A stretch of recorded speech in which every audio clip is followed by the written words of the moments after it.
Hi everybody, today I'm going to show you how to add answer weights for multiple part questions in MyOpenMath. When you have a multiple part question in MyOpenMath, the points for a problem are evenly distributed by default, but not all parts to a multiple part question require the same amount of work. So you might want to split up the points based on the work the students have to do. To break up the points, the command we use is $answeights equals array followed by a parentheses with the points.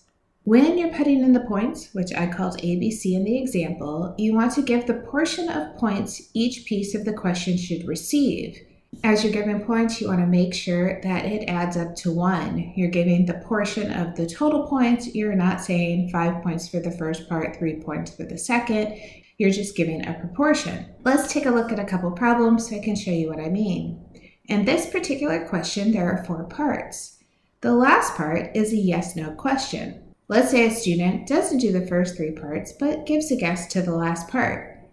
Currently, it would give the student 25% of the points for the question, which isn't really ideal. It's a good question, but it's not worth a quarter of the points. So let's add in the answer weights. I put a $ANS weights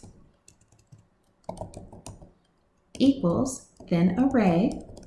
I'll let each of the first 3 parts count as 30% each, and then that last yes or no will only be 10%.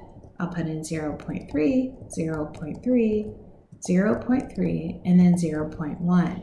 This way, I've divided up the points and they're no longer equally divided. Let's take a quick preview.